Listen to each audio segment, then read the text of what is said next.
Manual. Kabanata 1441. Paano ang Extreme Fist Technique Manual? Sigaw ni Kincaid. Nasaan na? Magpaliwanag ka ng maayos. Ethan. Sagot ni Evan. Ang isang lalaking nagngangalang Ethan ay may ilang pahina ng manual.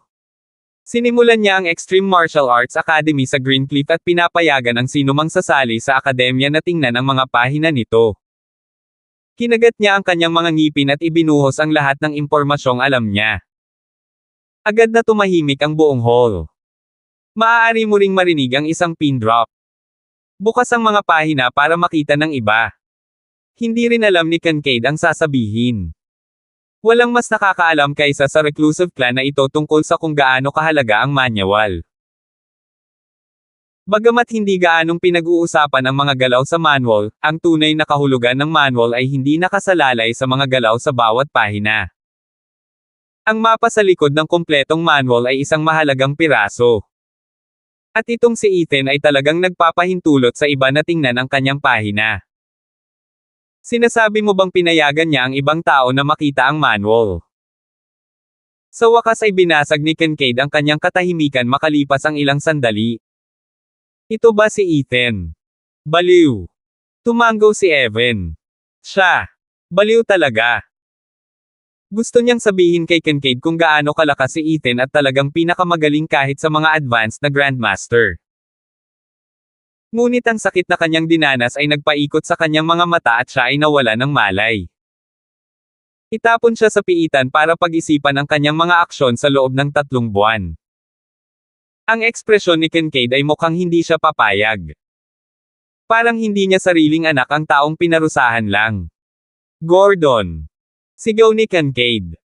Agad namang humakbang si Gordon. Yes, Mr. Drake. Alamin kung ano ang eksaktong nangyari. Kung talagang umiiral ang pahina, ibalik ito kaagad. Tsaka, pinaikit ni Kincaid ang mga mata. Ang pagpatay sa isang elder ng pamilya Drake ay may parusang kamatayan. Yes, Mr. Drake. Sagot agad ni Gordon. Matagal nang nagtatago ang pamilya Drake sa Minstrel Mountain. Ang alituntunin ng pamilya ay walang sino man ang pinayagang lumabas hanggang sa lumabas ang manual, at ito ay napagkasunduan sa pagitan ng lahat ng mga reclusive clans dito. Pero ngayon, lumabas na ang manual. Sa rate na ito, maraming iba pang mga pamilya na tulad nila ang malapit ng lumipat sa manual. Nais ng lahat na subukan at alamin ang sikreto ng mapa sa likod ng manual, at gusto ng lahat na malaman kung saan eksakto kung saan itinuturo ang mapa. Dahil sila ang unang nakakuha ng balita, kailangan muna nilang makuha ang pahina. Nanatiling nakatayo si Kincaid sa kinaroroonan niya. Walang sino man sa bulwagan ang nang-ahas na magsalita o tumingin man lang ng diretso sa kanya. Inabuso ni Pick ang kanyang posisyon bilang isang matanda sa pamilya. Siya ang namamahala sa pagpapanatili ng disiplina ngunit walang pakundangan niyang nilabag ang mga alituntunin ng angkan, kaya nararapat siyang mamatay. Sabi ni Kincaid. Mula ngayon, aalisin na si Pick sa kanyang posisyon bilang elder na namamahala sa disiplina, at ang kanyang katawan ay hindi ililibing kasama ng iba pang angkan. Anong malupit na parusa? Hindi napigilan ng lahat na tumahimik sandali. Alam nilang lahat na final na ang mga sinabi ni Kincaid. Inilagay niya si Pick upang mangolekta ng impormasyon tungkol sa kinaroroonan ng manual, ngunit napunta si Pick sa pagkolekta ng impormasyon para sa kanyang sarili. Itinago niya ang lahat ng impormasyon mula sa pamilya. Hindi ito pinapayagan ng Kincaid. You all would do better to remember this well. Ang mga alituntunin ng pamilya Drake ay hindi dapat labagin. Kahit sinong lalabag sa mga ito ay hindi paparusahan. Yes, Mr. Drake. Sinilip ni Kincaid ang bulwagan at nanunuya.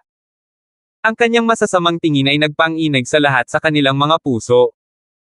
Samantala, sa Greencliff, hindi nagdaos ng malaking libing si Ethan para kay Master Erex. Minsan isang guro, palaging isang ama.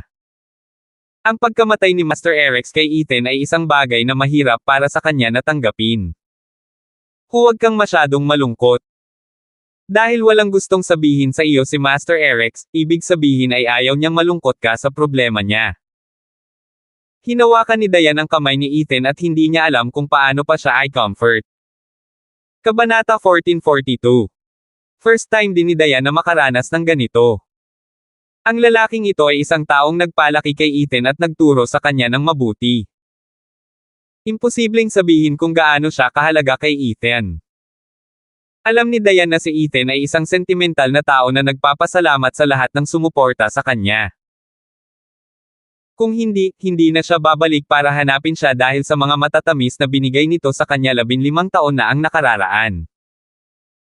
Bukod dito, si Master Erex ay isang taong nagbigay kay Ethan ng pangalawang pagkakataon sa buhay. Hindi umimik si Ethan at hindi niya magawang ngumiti. Nagpatuloy siya sa pagluhod sa harap ng kabaong at walang sinabi. Mukha siyang nabalisa kaya naramdaman ni Dayan ang sakit ng puso niya para sa kanya. Si Thomas at ang iba ay nagbigay galang kay Master Erex. Ethan, huwag ka nang masyadong malungkot. Lumapit si Thomas at lumuhad sa harap ng kanyang anak. Naniniwala ako na si Master Erex ay tiyak na hindi ganoong uri ng tao. Dapat ay mayroon siyang sariling mga dahilan para maging kanyang kamahalan, ngunit hindi niya masabi kahit kanino. Siya ang iyong guro, kaya mas makikilala mo siya. Tama. At kahit na siya ay naging kanyang kamahalan, hindi niya talaga pinatay ang sinong walang kasalanan, sabi ni Cain. Kahit na siya ay naging isang kagalang-galang na isa at pinilit na magtrabaho para sa iba. Kinagat niya ang kanyang mga ngipin sa gitna ng kanyang pangungusap. Yung mga bastos. Pinigilan nila ang mga kahinaan niya at pinilit gawin ang mga bagay na ayaw niyang gawin.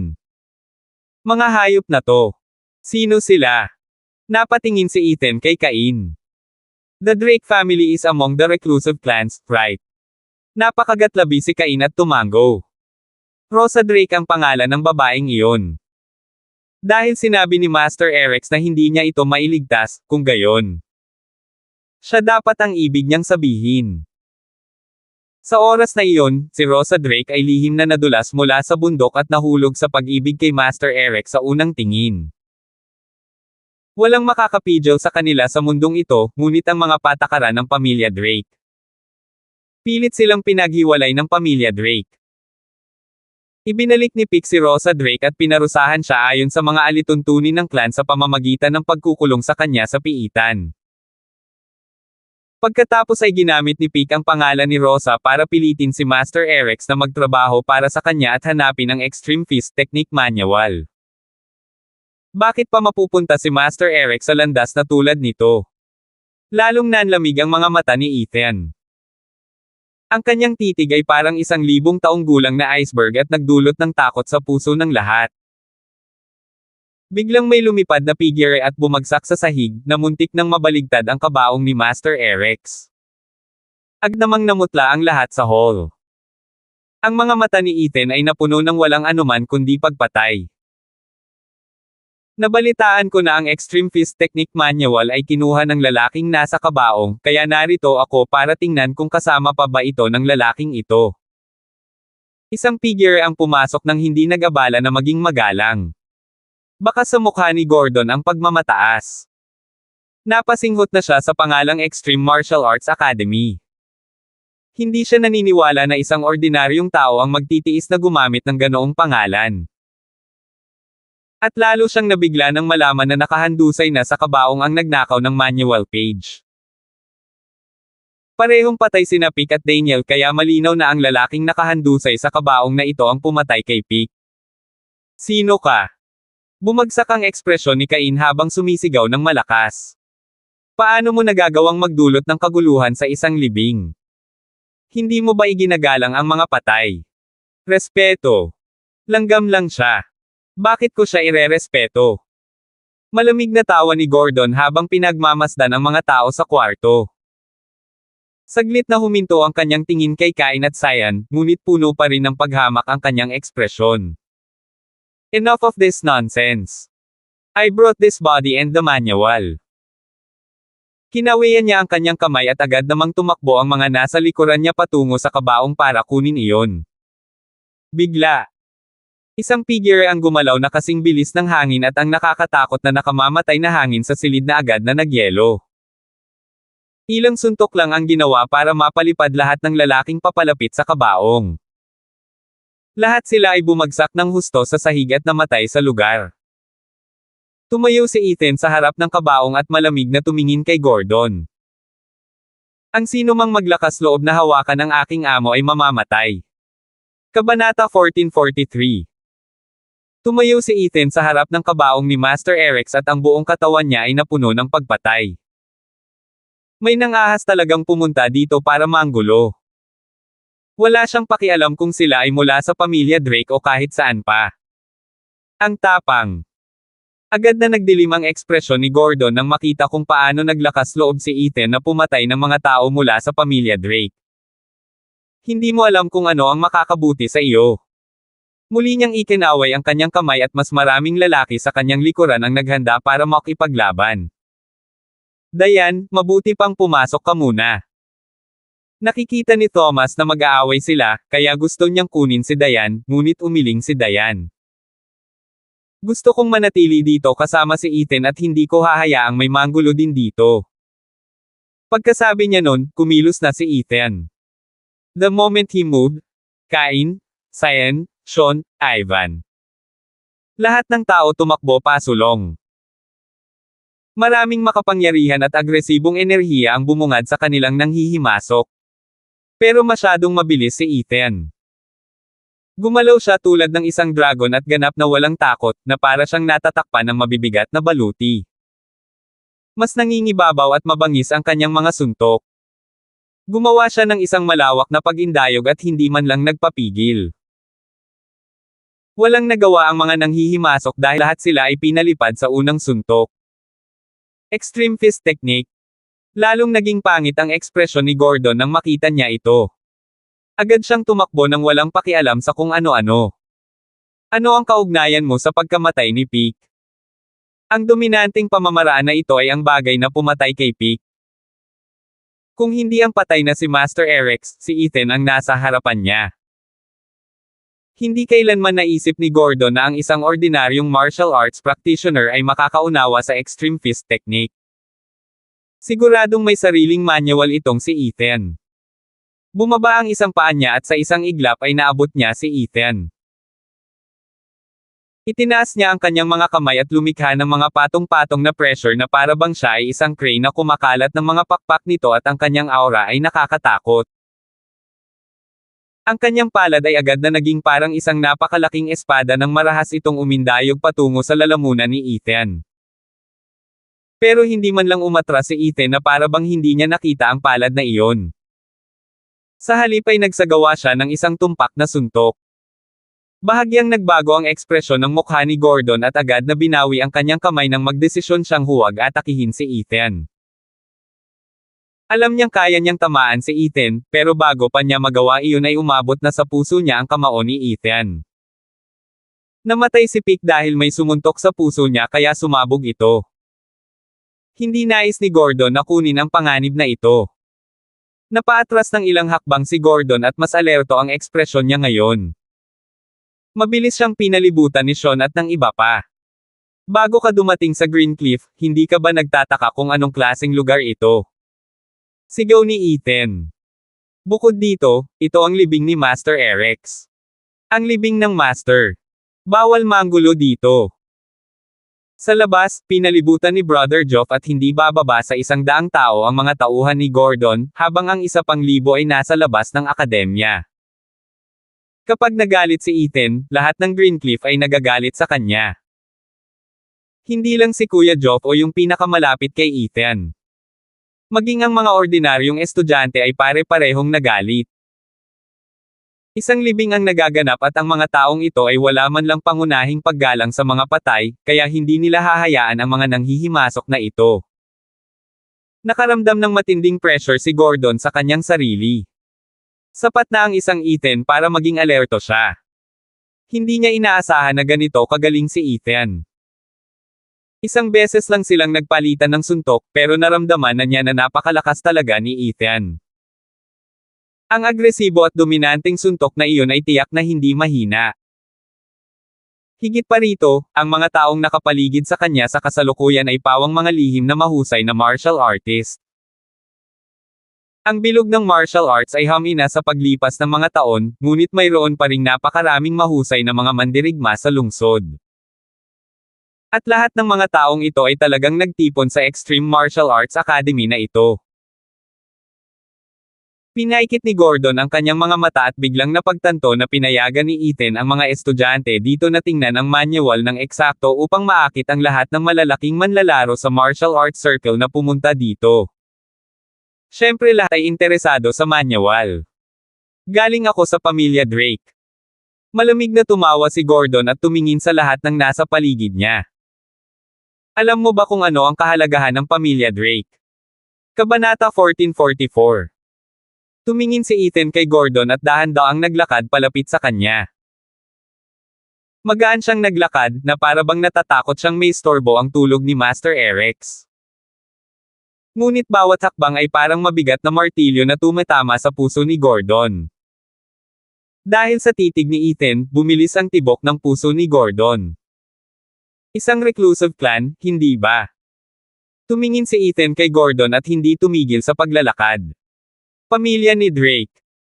Kayo ang nagtulak sa aking amo sa isang sulok hanggang sa araw na siya ay namatay. Ang kanyang mga mata ay agad na naging mamamatay tao at marahas. Si Winston lang ang makakakilala sa bersyong ito ni Ethan bilang ang Diyos ng digmaan na literal na pumatay sa sinuman at anumang bagay sa larangan ng digmaan noon. Malakas na tinadyakan ni Ethan ang sahig at may mga marka ng sapato sa buong sahig. May amoy pa nga ng nasusunog na goma mula sa alitan na kasangkot. Masyado siyang mabilis. Sumabog ang nakakatakot na enerhiya ni Ethan at agad na namutla si Gordon. Ni hindi niya makita kung nasaan si Ethan. Isang kamao na lang ang nakita niya na papalapit sa sarili niya at mabilis niyang itinaas ang kamay para harangan iyon. Pero, bagamat nagawa niyang harangin ang kamao, isa pang kamao ang biglang mating mula sa ibaba at sumuntok pataas. Lumipad palabas si Gordon. Mr. Gordon, mag-ingat ka. Bago lumapag si Gordon, lahat ng kanyang mga nasasakupan ay naghiyawan sa takot. Ngunit bago pa sila makapagsalita, biglang lumipad ang isang grupo ng mga naghagis na kutsilyo at naglaslas sa kanilang mga lalamunan. Agad namang lumingon si Gordon ngunit walang nakitang tao. Hindi mahalaga kung sino ka. Basta ikaw ang dahilan ng pagkamatay ng aking amo, mamamatay ka. Biglang tumunog ang boses ni Ethan sa tenga ni Gordon. Pagkatapos ay isang kamay ang humawak sa balikat ni Gordon at hinaila siya pababa hanggang sa bumagsak siya ng husto sa sahig. Ibinuko ni Gordon ang kanyang bibig upang magwisik ng isang subo ng dugo at ang kanyang panga ay baluktot na. Gusto niyang lumaban pero hindi man lang niya makita kung nasaan si Ethan. Namumutla si Gordon at hindi pa siya nakakaramdam ng ganitong kawalan ng pag-asa. Kahit na siya ay isang elder ng pamilya Drake, mataas ang kasanayan at isa sa mga pinakamahusay, at alam ang isa o dalawang bagay tungkol sa extreme fist techniques, hindi pa niya nakilala ang sinumang nakakatakot gaya ni Ethan. Paano nakakakilabot ang kanyang extreme fist technique? Yung kamao ni Ethan. Yung paa ni Ethan. Kamay ni Ethan. Parang patay na aso si Gordon sa harap ni Ethan at hindi man lang siya makalaban. Hindi nagtagal ay nabali na ni Ethan ang magkabilang braso niya. Napaungol si Gordon at bumagsak sa sahig. Hindi na niya kayang ipagtanggol ang sarili niya. Tumayo si Ethan sa harapan niya at sinipa ng malakas ang tuhod niya. Ginamit niya ang isang kamay niya para hawakan ang buhok ni Gordon at kinaladkad siya para lumuhad sa harap ni Master Erex. How dare you disturb my lord's peaceful rest? Sorry now. Nakakatakot ang tunog. Mangibabaw.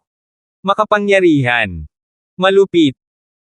Huwag pansinin si Gordon at ang kanyang mga tauhan kahit si Sean at ang iba pa ay hindi pa nakita ni Ethan na wala itong kontrol. Kahit si Diane ay medyo nanginginig na ngayon. Hindi pa niya nakitang ganito si Ethan. Ngunit alam niyang si Ethan ay tiyak na masama ang loob at puno ng galit at baka nanghihinayang pa. Ngunit hindi niya ito matulungan. Ikaw. Hinahanap mo si kamatayan. Tumanggi si Gordon na yumuko at pilit na lumingon kay Ethan. Mas gugustuhin mo bang mamatay ang lahat ng nasa paligid mo? Sinampal siya ni Ethan sa mukha at hindi na nag-abalang sumagot. Humingi ng tawad ngayon. Ikaw. Sinubukan ni Gordon na gumanti ngunit walang awa si Ethan sa kanya. Ilang beses niyang sinampal ang mukha ni Gordon hanggang sa mamaga ang lahat. Ang natitirang mga tao sa pamilya Drake ay nataranta. Yan ang matanda sa pamilya Drake. Kabanata 1445. Wala nang awtoridad si Gordon bilang elder ng pamilya Drake. Wala na siyang awtoridad na maging isang highly skilled fighter mula sa isang reclusive clan. Ang magkasunod na sampal ni Ethan ay nagpatulo ng dugo sa bibig niya. Ang huling sampal ang naging dahilan ng tuluyang pagbagsak ni Gordon sa sahig. Lumapag ang kanyang ulo nang may malakas na kalabog at naririnig ito ng lahat ng tao sa bulwagan. Agad na kinulayan ng pula ang sahig. Napakatahimik ng bulwagan. Ang mga tao sa pamilya Drake ay natulala na ngayon. Para silang lahat ay tinamaan ng kidlat at hindi na sila makagalaw pa. Hindi nila akalain na matapos silang dalhin dito ni Gordon ng ganoong kasayahan, minasacre lang ni Ethan ang isang grupo nila at maging ang kanilang sariling elder, si Gordon, ay napilitang lumuhad at hindi na nagawang gumanti. Ethan. Tao pa rin ba siya? Paanong ang bilog ng martial arts ay mayroon pa ring nakakatakot na manlalaban? Ikaw, nagngagat ang ngipin ni Gordon at bumilis ang kanyang paghinga. Ethan. Mapahamak ka. Sinubukan niyang iangat ang ulo niya pero inapakan ni Ethan ang ulo niya para masiguradong mananatili siya sa ganoong paraan. Ayaw mo ba ng Extreme Fist Technique Manual? Yumuko si Ethan para tingnan si Gordon. Ipagpapalit ko ito sa sinuman. Rosa Drake. Correct her name. I want her delivered to Greencliff in one piece within the next 2 days, otherwise. Medyo diniin ni Ethan ang kanyang binti at agad na sumigaw si Gordon. Pakiramdam niya ay sisubog na ang kanyang ulo anumang oras. Naramdaman ng lahat ng lalaki mula sa pamilya Drake na manhid ang kanilang mga anit. Itinaas ni Ethan ang kanyang paa at sinipa si Gordon palabas ng bulwagan na parang patay na aso. Joff, itapon mo na lahat sa Greencliff. Oo, Big Boss. Sigaw ni Kuya Joff bilang tugon at kinaladkad ng lahat si Gordon at ang kanyang mga tauhan palabas. Nagkaroon ng ganap na katahimikan sa bulwagan. Nagulat ang lahat sa sobrang galit ni Ethan kanina. Alam nila na magaling si Ethan, ngunit hindi nila namalayan na napakalakas ni Ethan na halos hindi makapaniwala. Talagang nakapasa siya sa Advanced Grandmaster level. Ang lahat ng reclusive clans na ito at ang pamilya Drake ay wala kay Ethan. Medyo lumuluha ang mga mata ni Thomas. Alam niyang naging ganito ka-agresibo si Ethan dahil sa pagkamatay ni Master Erex. Si Master Erex ay parang ama kay Ethan, at walang makakapalit sa posisyon ni Master Erex sa kanyang puso. Kahit ang sarili niya. Alam niyang naalis na ni Ethan ang mamamatay tao na aura sa paligid niya, pero kailangang may lumapit at mang-istorbo sa kanya. Thud. Walang sinabi si Ethan. Bumalik siya sa pagkakaluhod sa harap ng kabaong na parang walang nangyari noon. Lumapit si Dayan at lumuhad sa tabi niya habang marahang hinawakan ang kamay niya. Tumingin ito sa kanya at lumingon ito sa likod na para bang sinasabi sa kanya na kahit anong mangyari, palagi itong nasa tabi niya. Taasan ang antas ng seguridad ng Greencliff, tahimik na utos ni Tom Foster. Itong Drake family na ito ay hindi tatanggapin ang pagkakahiga. Hindi kami magdudulot ng gulo, ngunit hindi rin kami natatakot sa gulo. Kung manggahas silang gumawa ng gulo sa Greencliff, sisiguraduhin naming hindi na makakalabas ng buhay dito ang mga bastos na ito. Nagpatuloy si Ethan sa bulwagan ng hindi gumagalaw. Hindi siya umimik at nanatili lang sa tabi niya si Dayan nang hindi siya inistorbo. Pumunta siya saan man pumunta si Ethan, at lumuhad sa tabi niya kung lumuhad siya. Kahit anong gusto niyang gawin, nandyan siya. Samantala, ang braso ni Gordon ay nabali ni Ethan at siya ay nanghihina.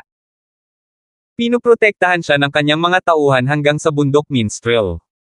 Walang nag-iisip na magiging ganito ang mga bagay. Patay na si Pick, at ngayon ay halos hindi na pinaganya si Gordon. Paano pa rin masasabi ng pamilya Drake na isang reclusive clan? Matapos patayin, bugbugin at ipahiya, maituturing pa ba nilang reclusive clan ang kanilang sarili? Kabanata 1446. Sa bahay ni Drake sa loob ng Minstrel Mountain. Bumalik si Gordon na nasaktan ng husto at nawawala ang kalahati ng orihinal na koponan. Hindi alam ni Kincaid ang sasabihin. Si Kincaid mukhang makakain na siya ng buhay ngayon. Basura. Sa wakas ay dumura si Kincaid pagkatapos ng mahabang panahon. Gordon, pinahiya mo talaga ang pamilya Drake. Kahit na nakaramdam siya ng galit, hindi naglakas loob si Gordon na gumanti. Kinagat niya ang kanyang mga ngipin, huminga ng malalim at pilit na pinipigilan ang galit sa kanyang puso. Mr. Drake, Greencliff. Ay hindi ordinaryong lugar. Hindi niya binanggit na napakalakas ni Ethan at ayaw aminin na hindi siya kalaban ni Ethan. Ang Greencliff ay kilala bilang ang ipinagbabawal na rehiyon at ang lugar ng pagtitipon para sa lahat ng mga highly skilled fighters ng martial arts circle. At saka, sila ang may kontrol sa buong illegal circle, kaya kami. Sinulyapan ni Gordon ang mga tao sa likuran niya para sabihin sa kanila na huwag basta-bastang magsabi ng hindi dapat. Hindi mo man lang kayang harapin itong mga karaniwang tao. Ngumisi si Kincaid. Master Drake, nasuri ko na at talagang hindi ordinaryong lugar ang Greencliff na ito. Umasa si Ethan sa ipinagbabawal na rehiyong ito para walisin ang mga makapangyarihang pamilya sa Hilaga at sirain pa ang pamilya Biggs. Kumunat ang noo ni Kincaid. Malaking pamilya. Siyempre alam niya ang tungkol sa makapangyarihang mga pamilyang ito, ngunit hindi niya ito pinansin. Kahit sinong matanda sa kanyang pamilya ay kayang sirain ang gayong pamilya. Wala lang silang pakialam. Wala na silang pakialam sa paghabol sa katayuan at pera, dahil ito ang mga bagay na madali nilang makukuha kung gusto nila. Gusto nilang maging napakalakas. Maging walang talo at hindi mapigilan. Ano ang isang pamilya ng Biggs? Noon, ginamit ni Master Erex ang Hidden Sect para patayin ang isang napakalakas na pamilya. Patuloy na nagpaliwanag si Gordon sa paraang hindi maiugnay ni Kincaid ang kabiguan ngayon sa kawalan ng kakayahan ni Gordon.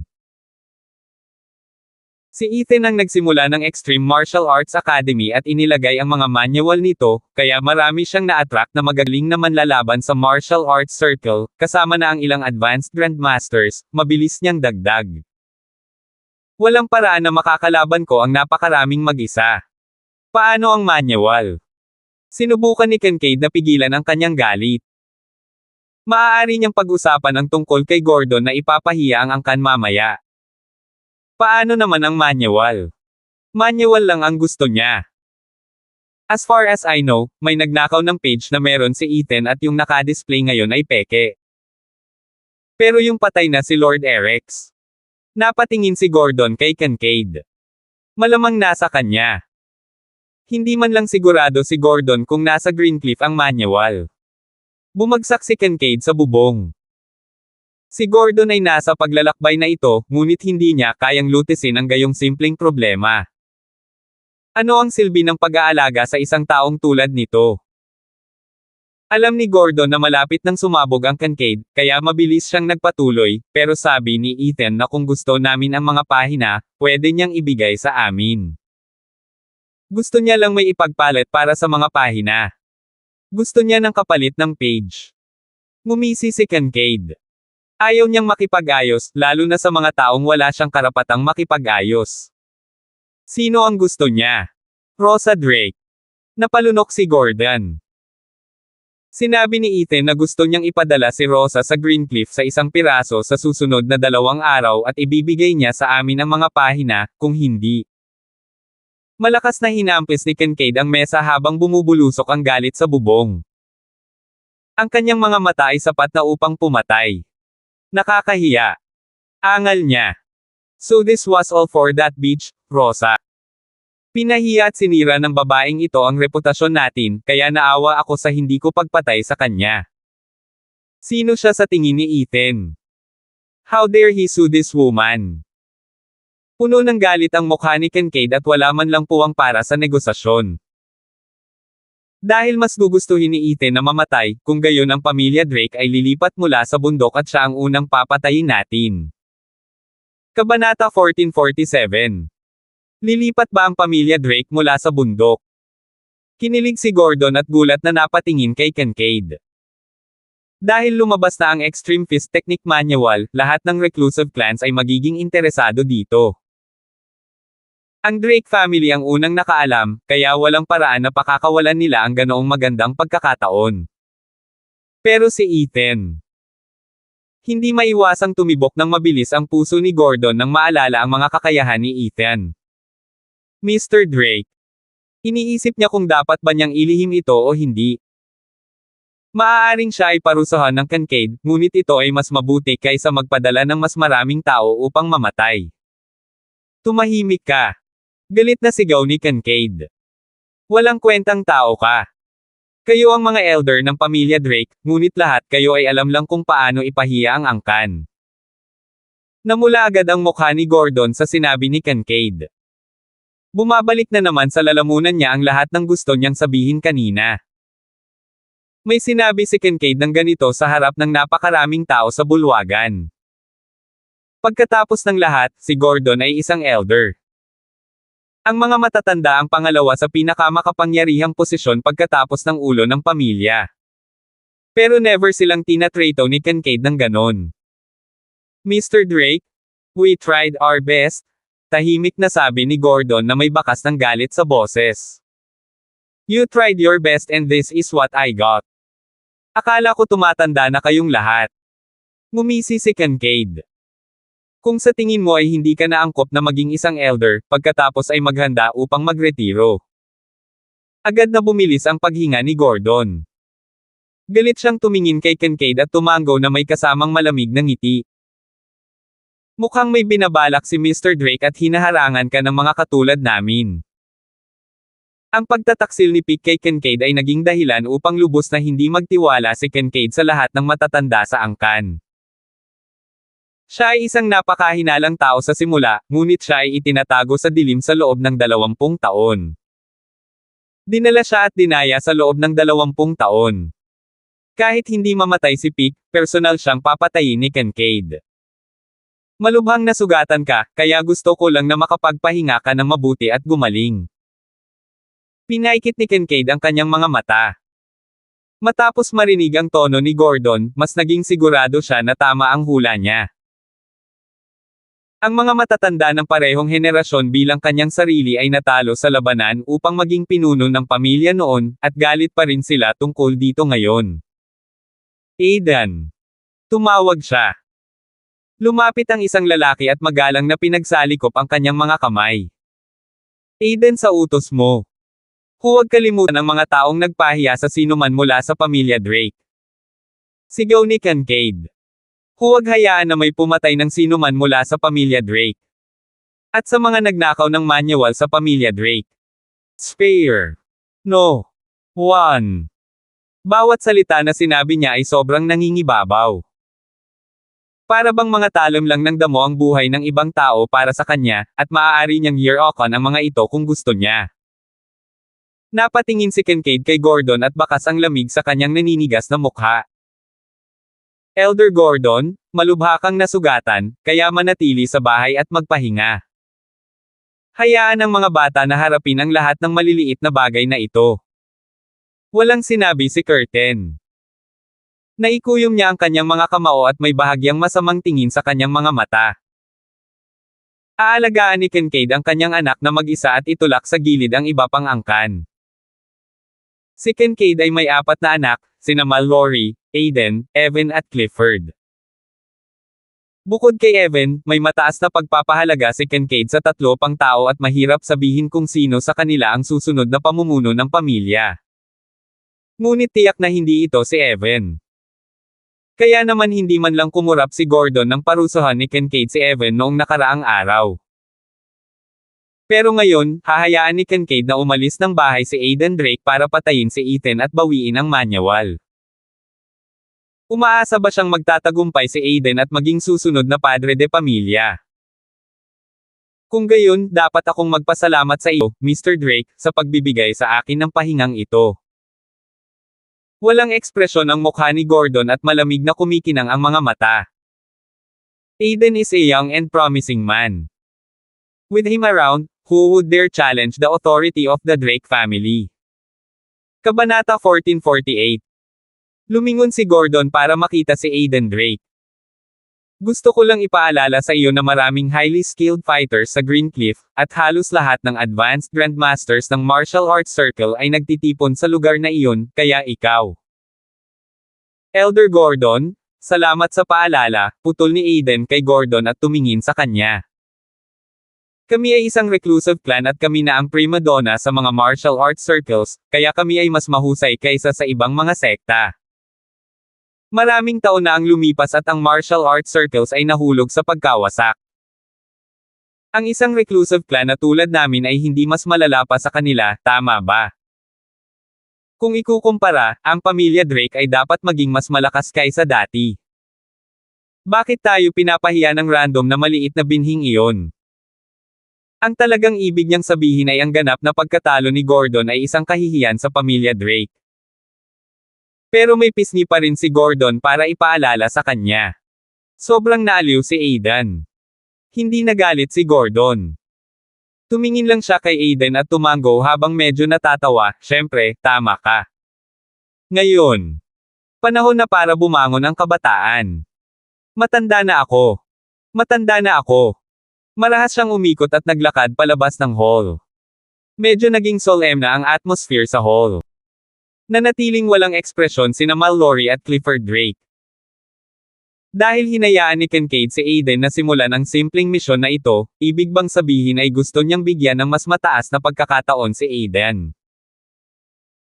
Sa apat na magkakapatid, si Mallory ang pinakamatandang kapatid na babae at kumokontrol sa lahat ng bagay sa bahay at hindi masyadong nag-aalala tungkol sa pagiging susunod na pinuno ng pamilya. Pero alam ni Clifford na mahirap makipaglaban kay Aiden para sa posisyon ng family head dahil siya ang pinakabata. Tungkol naman sa walang utak at walang ingat na si Evan na iyon. Hindi man lang siya pinansin ni Clifford. The Drakes had to go through a revolution, tahimik na sabi ni Kincaid.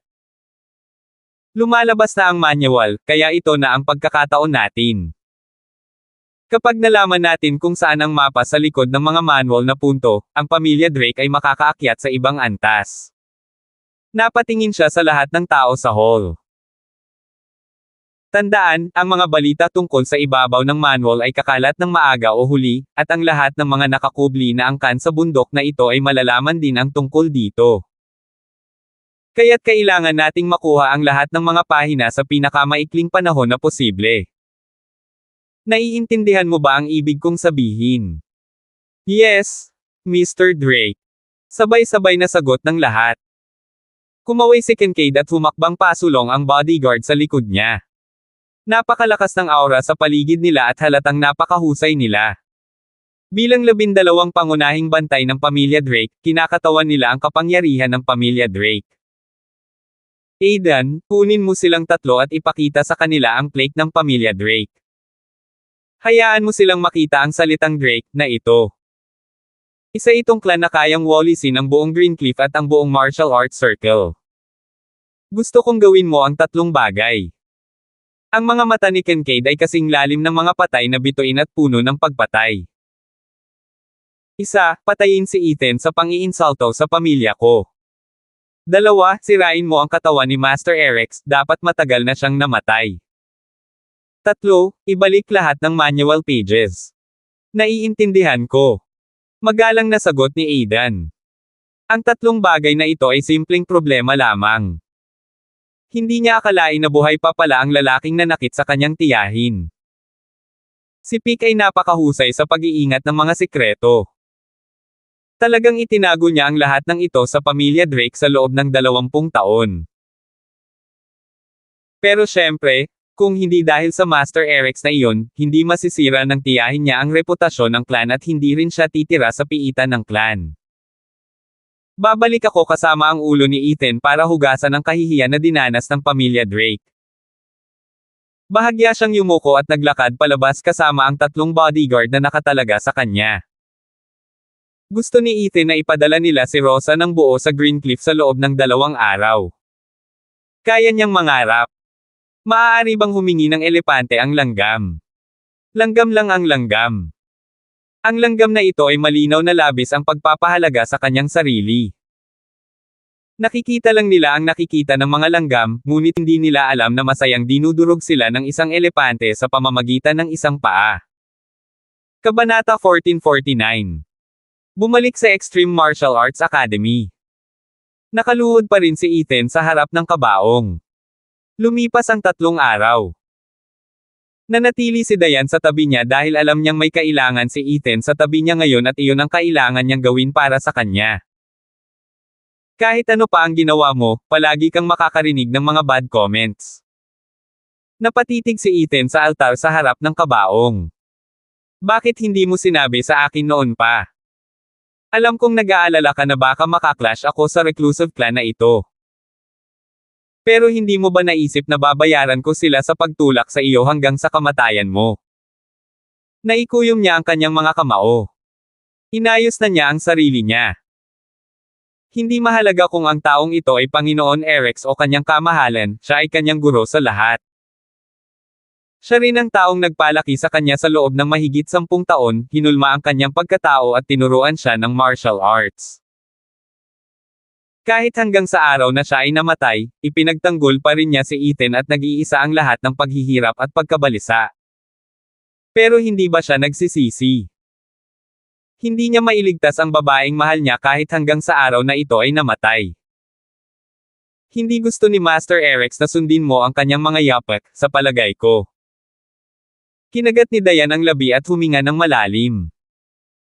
Naranasan niya ang sakit na mawalay sa taong mahal niya, kaya ayaw niyang maranasan mo iyon. 20 taon na siyang nawalay sa taong pinakamamahal niya. Hindi niya maisip at ayaw niyang isipin ang ganoong sakit. Paano siya makikiramay kung hindi niya ito naranasan? Kung kailangan niyang mahiwalay kay Ethan o hindi na siya makikitang muli, naramdaman ni Diane na ito na ang pinakamadilim na araw ng kanyang buhay. Siya. Hindi na niya may pagpapatuloy ang buhay. Huminga ng malalim si Ethan, lumingon kay Diane, saka siya hinayla sa braso nito. Hindi kita hahayaang umalis sa tabi ko. Walang sino man sa mundong ito ang makapaghihiwalay sa atin. Hinawakan niya si Diane at marahang hinaplos ang mahaba nitong buhok. Walang gagawa. Kinokolekta ni Ethan ang abo ni Master Erex. Bumalik si Diane sa opisina. Ang Palmer Group ngayon ay mabilis na lumalaki at kailangan ito ng kumpanya para gumawa ng maraming desisyon araw-araw. Hindi niya napigilan ang kanyang mga hakbang. Bumalik sa Extreme Martial Arts Academy. Umupo si Ethan sa gitna ng hall habang si Ivan at ang iba ay nakaupo sa magkabilang gilid. Lahat ng tao rito ay lubos na iginagalang ng mga advanced grandmasters mula sa martial arts circle. Ang Drake family ay nagpadala ng mga tao upang manggulo sa libing ni Master Erex at sila ay napakatapang at mayabang, kaya lahat ay galit na galit. Bukod dito, matapang na sinabi ni Gordon kung gaano kawalang halaga ang bilog ng martial arts, at ang mapang-asar na hitsura sa kanyang mukha ay isang bagay na naging dahilan para hindi sila komportable. Ang reclusive clan na ito ay talagang iniisip na sila ay higit sa lahat, galit na sabi ng isa sa kanila habang nakakuyom ang kanyang mga kamao. Akala ba nila mga bata lang tayo para mabuli at ipahiya nila tayo sa gusto nila? Kahit na ang isang tulad ni Master Erex ay kontrolado nila. 20 taon na nila siyang pinagbantaan at sinamantala, at sa huli, kahit na binawian na siya ng buhay, hindi pa rin niya nagawang iligtas ang taong gusto niya. Ang mga tinatawag na reclusive clans na ito ay hindi pinahahalagahan ang kanilang buhay.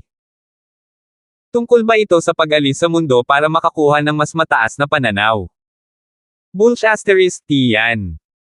Pinagsama-sama ng akademya ang lahat, at sa tingin ko iyon ay isang magandang bagay, sabi ni Ivan.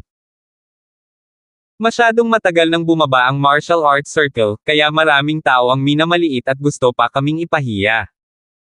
Pero hinding-hindi ko hahayaang mangyari ito. Tumango ang lahat ng nasa kwarto bilang pagsang-ayon. Lahat sila ay may dignidad ng isang martial artist. Walang paraan na maaaring year-oka na lamang ng ibang tao ang determinasyon at paniniwala ng mga nakatatanda na ito.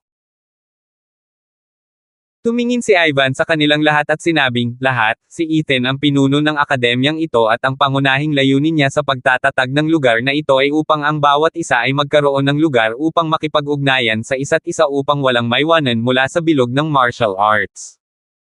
Mawawala na. Naglabas pa siya ng isang bagay na kasing halaga ng Extreme Fist Technique Manual at ibinahagi ito sa lahat, kaya sigurado akong walang magdududa sa kanyang sinseridad, di ba? Kabanata 1450. Lahat ng matatandang lalaki sa silid ay tumango. Hindi sila bobo. Siyempre makikita nila na sincere si Ethan sa paggawa nito. Kung ganoon ay may sasabihin ako. Sumulyap si Ivan kay Ethan, saka tumayo. Mabuhay man ang martial arts circle o hindi, o kaya man itong umabot sa mas mataas na level o hindi, ay hindi makakaasa kay Ethan na mag-isa. Ang dami lang niyang kayang gawin, kaya kailangan nating lahat na manindigan at makibahagi sa pasanin sa kanya.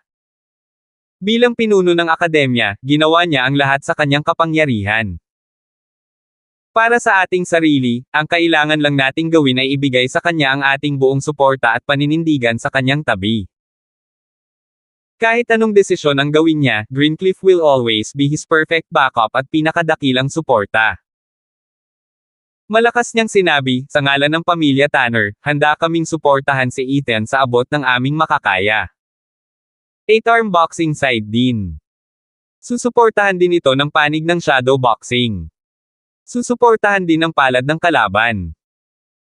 Pinagmasdan ni Ethan ang lahat ng matatandang pinuno ng martial arts na ito na tumayo upang ipahayag ang kanilang suporta. Minamahal kong mga nakatatanda sa martial arts, ang bilog na ito ay bumabagsak sa loob ng maraming taon at hindi natin dapat hayaang mawala ng basta-basta ang ating mahalagang pamana. Gagawin ko lahat ng ipinangako ko noon. Sa inyong suporta, darating ang araw na ito ng mas maaga. Kailangang pag-isahin ang Extreme Martial Arts Academy. Ito ay isang bagay na naiintindihan ng lahat. Darating ang isang reclusive clan para sa kanila, at hindi lang ito ang pamilya Drake. Ang mga taong ito ay malinaw na kinasusuklaman ng martial arts circle dahil naniniwala sila na sila ay higit sa lahat at hindi na ordinaryong tao.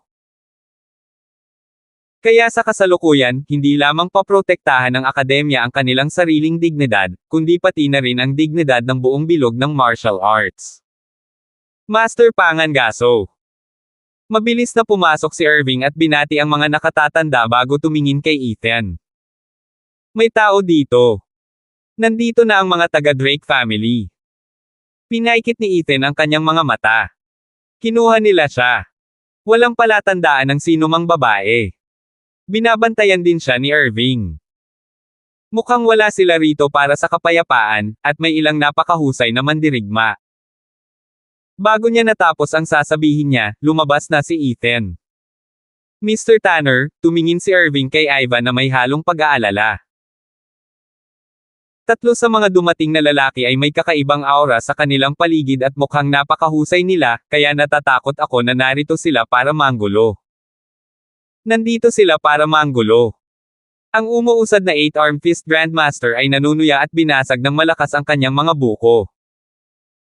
Kung gayon, tingnan natin kung gaano karaming problema ang maaari nilang gawin. Agad na tumayo ang lahat ng magulang. Hindi pa sila nagalit ng ganito. Ang mga taong ito ay paulit-ulit na dumarating upang magkagulo. Sa tingin ba nila ay walang laman ang akademya o ano? Kahit na walang ginawa si Ethan ngayon, gusto nilang lumaban at ipakita sa mga tinatawag na reclusive clans na ang martial arts circle ay hindi binubuo ng passovers. Sa main entrance ng academy, tumayo si Aiden at hindi agad pumasok. Halos 100 tao ang nakapaligid sa kanya at sila ay mahigpit na sinusubaybayan mula nang sila ay tumuntong sa Greencliff. Kailangan niyang aminin na talagang binantayan ng husto ang Greencliff. Hindi naman kasi simpleng tao si Ethan. Pero paano kung marami siyang tao sa tabi niya? Ang isang tunay na napakahusay na martial artist ay nangangailangan lamang ng isang paa, at maaari niyang piliin na Year-Okon ang isang langgam, o marami sa kanila. Tingnan mong mabuti, ito ang plaque ng pamilya Drake. Inilabas ni Aiden ang isang plaque na may simbolo na kahawig ng pulang ulap. Isa talaga itong alternatibong paraan para isulat ang kanilang apelyido at nagbibigay ng kakaibang pakiramdam. Lumabas si Ethan at tumingin kay Aidan. Dala mo ba? Tumingin siya sa paligid at wala siyang nakitang angkop, at unti-unting nagdilim ang kanyang ekspresyon. Kabanata 1451. Ikaw si Ethan. Bahagyang inangat ni Aiden ang ulo niya at tumingin kay Ethan na para bang nandidiri ito sa kanya. Ikaw ang nanakit kay Gordon, di ba? At ikaw din ang pumatay sa walang kwentang katulong na iyon mula sa pamilya Drake, di ba? May pagkadismaya sa boses niya. Para siyang hindi naabala sa katotohanang napapaligiran siya ng napakaraming tao. Mukhang hindi binabawi ni Gordon ang mga sinabi ko. Walang pakialam si Ethan sa sinabi ni Aidan. Nagsimulang magmukhang malamig ang ekspresyon ng mukha niya. Kinawian niya ang kamay at agad natanggap ni Kuya Geoff ang mensahe. Sinabi niya sa lahat na umalis. Dahil lilipat na si Ethan, walang ibang kailangan. Greencliff ay talagang hindi isang simpleng lugar. Hindi ka masama para sa pamamahala ng lungsod sa ngayon. Ngunit hindi mo naiintindihan na ang ganitong uri ng bagay ay ganap na walang silbi sa harap ng tunay na kapangyarihan. Isang hakbang pasulong si Aiden at itinaas ang plaka sa kanyang kamay. Tingnan mong mabuti ito. Ito ang plaque ng pamilya Drake. Sa tuwing makikita mo ang plaka na ito, kailangan mong lumuhod. Nagalit si Ivan at ang iba pa nang marinig ang mga salitang ito. Masyadong mayabang ang binatang ito. Napatingin si Aiden kay Ethan habang kumikibot ang mga talukap nito at nagsimulang tumaas ang killing intent sa loob ng kanyang katawan. Hindi ako pumunta dito ngayon para ipadala ang mga taong gusto mo dito. You are not suitable to negotiate with the Drake family. I came today to solve 3 things. 1, papatayin kita. 2, wawasakin ko ang bangkay ni Lord Erex. 3, ibinalik ko ang manual. Parang ibinabalita sa mukha niya ang kapalaran ni Ethan. Gusto niyang malaman ni Ethan na wala na sa sarili niyang mga kamay ang kapalaran niya, at madali lang para sa pamilya Drake na patayin siya. Napatingin si Aiden sa walang ekspresyon na si Ethan, pagkatapos ay sa mga galit na tao sa tabi niya na hindi makapaghintay na hiwalayan siya. Hindi niya itinago sa mukha niya ang pagkadismaya. Ang bilog ng martial arts ay hamina sa nakalipas na siglo, kaya mas mabuti para sa mga matatanda at tuyong ito na huwag pumunta dito at ipahiya ang iyong sarili. Ikinumpas niya ang kanyang kamay para paharapin ang kanyang 3 gwardya. Hindi man lang siya interesadong atakihin si Ethan mismo. Ethan, unfortunately you have offended the wrong person this time. I will give you 1 minute. Iabot mo ang manual at maaari kong isaalang-alang na bigyan ka ng pagkakataong magpakamatay, sabi ni Aidan. Ito talaga ay nagbibigay sa iyo ng pagkakataong makaalis sa sitwasyon ng hindi napahiya ang iyong sarili. Tapos na ba kayong mag-usap? Biglang nagsalita si Ethan. Saglit na natigilan si Aiden at bahagyang napangiwi. Pakiramdam niya ay may mali sa kinikilos ni Ethan. Anong ibig mong sabihin? Tinatanong ko, natapos mo na bang sabihin ang iyong mga huling salita? Nanlaki ang mga mata ni Ethan at tila bumaril ng 2 sinag ng liwanag na parang 2 palaso na dumapo sa mga mata ni Aiden, kaya pakiramdam niya ay nahulog agad siya sa malamig na kuweba at nagyelo kung saan-saan. Gumagalaw si Ethan. Kasabay nito ang paggalaw ng 3 bodyguard ng pamilya Drake. Sobrang halaga mo ang iyong sarili. Sigaw ni Aiden sa nagngangalit na mga ngipin. Dahil may death wish ka, kaya huwag mo akong sisihin sa pagiging masama. Patayin mo siya. Agad namang tumakbo ang 3 bodyguard papunta kay Ethan, pero hindi man lang sila pinansin ni Ethan. Elder Tanner. Napaungol siya ng malakas. Agad namang tumakbo palabas si Ivan at ang iba pa upang lumaban ng walang kaunting pag-aalinlangan. Hindi lang si Ethan ang principal ng Extreme Martial Arts Academy. At ang bilog ng martial arts ay hindi lamang binubuo ng isang Ethan. Parte din sila nun. Sa isang iglap, si Ivan at ang iba pa ay nagsimulang makipaglaban ng husto sa tatlong gwardya mula sa pamilya Drake at sumiklab ang isang matinding labanan. 12 spring ang leg routines. 8 kamao. Shadow boxing. Sila ay lumabas at ang kanilang presensya ay nakakasira ng lupa. Samantala, si Ethan ay naging parang matalas na palaso na lumilipad diretso kay Aidan. Kabanata 1452. Bahagyang nagbago ang ekspresyon ni Aidan. Hindi niya inaasahan na si Ethan at ang iba ay maglalakas loob na gumanti, at si Ethan ay naglakas loob pa sa pag-atake sa sarili. Kung gayon ako mismo ang papatay sa iyo. Umungol siya ng malakas at inabot si Ethan para sunggaban. Pero mas mabilis si Ethan kaysa sa kanya. Inabot niya at kinuha ang plate ng pamilya Drake sa mga kamay ni Aidan. Malakas itong ibinato ni Ethan sa sahig at agad na nagkapira-piraso ang plaka. Ikaw. Galit na galit si Aid. Ibinuko niya ang kanyang bibig para sampain si Ethan, ngunit hinawakan ni Ethan ang kanyang kamay at binuhat siya.